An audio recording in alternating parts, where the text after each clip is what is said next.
Let me also ask you about this breaking news we've had in the last 10 minutes that asylum seekers can continue to be housed at the Bell Hotel in Essex. This after Epping Forest District Council failed to secure a High Court injunction that would block them from living there. We have this bizarre situation, haven't we, where we've had, this is of course the hotel where Hadoush Kabati was accused and convicted and now deported at long last of sexually assaulting a 14-year-old girl, and, obviously, wrongly released, now deported. I mean, he'll probably be back again on the next dingy round next week, no doubt. But we're in this absurd situation where we had the Home Office fighting to keep asylum seekers in the hotel against the wishes of the council and the local people, at the same time as having an official policy to get asylum seekers out of these hotels. But what do you make of this court judgment? Well, I think it's a real insult to the people of that area who have had particular problems. I mean, there's been problems at many of the hotels housing asylum seekers and migrants, but this has been such a focus of attention because of the serious nature of, the behaviour of one or two of the people who've been in there.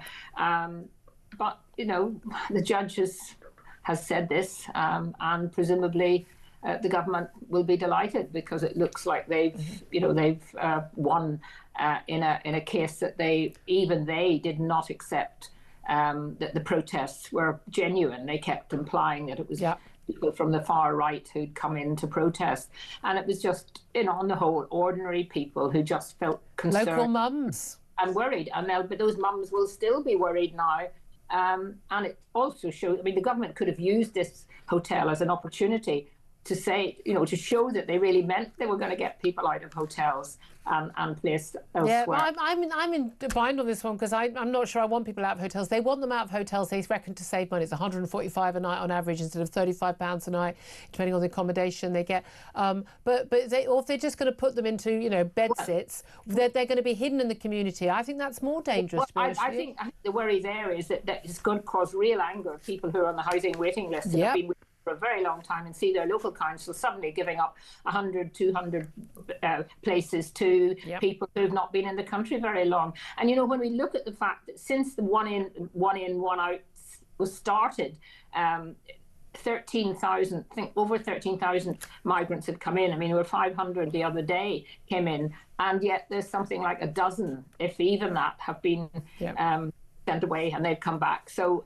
it's not going to solve the real crisis. And I think that, if the government was serious about protecting their borders, they would be having the Royal Navy or some elements of the military involved in stopping the crossings. Yeah, absolutely. Well, we've also got the hokey cokey of yet another migrant who's come here, been detained, deported back to France, given, a few £1,000 as a result, and then we pay for their flight and everything. And now they've come back again, apparently on Sunday, and now they're going to be deported again. And the government laughably says, well, it shows the system is working because we're able to identify this person.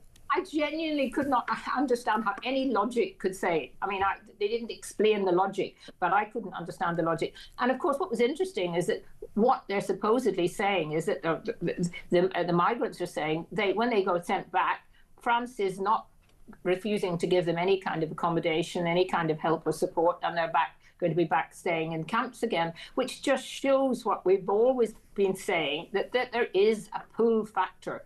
We are so nice to people. I'm not suggesting that we suddenly start being incredibly cruel, but the reality is these are people who are coming, who have no right to be here, who are coming illegally, and then we are treating them better than we treat our veterans lying on the streets in London. Absolutely. Look, let me also talk about, immigration, a huge big issue, obviously, but also conversation about the BBC these days, but also, look, is the economy stupid? It always comes back to that. We've got the budget coming up in a couple of weeks. Rachel Reeves has, in various statements and an interview yesterday at the Beeb, she has made very strong hints. Yes, income tax is going to go up, although national insurance for workers will go down the equivalent amount. But so if you're an average earner, a low earner, you should see no difference. But higher earners, pensioners and others will see a substantial difference in their taxes. But also, crucially, she said she is, basically saying that children shouldn't be penalised for being born into bigger families. Strongest hint yet that she's going to scrap the two-child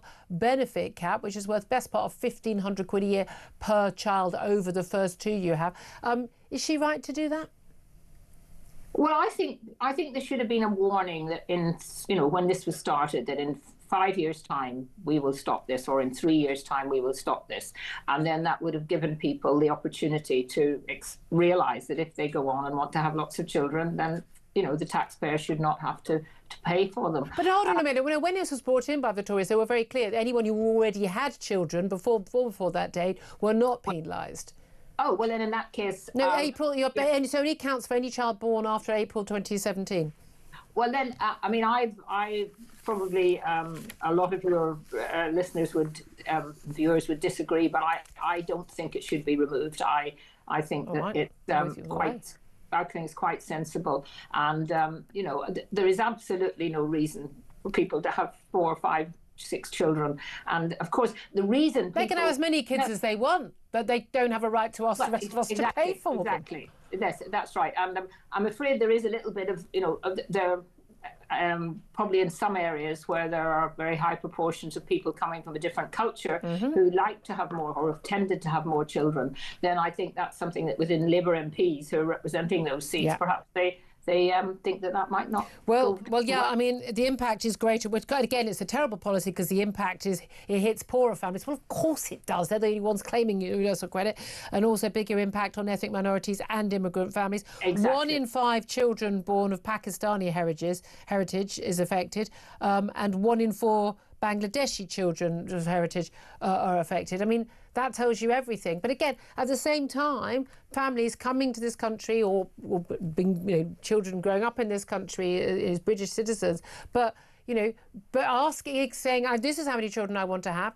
Mum almost certainly in a Pakistani and Bangladeshi family, I've seen the stats on this, are unlikely to be working.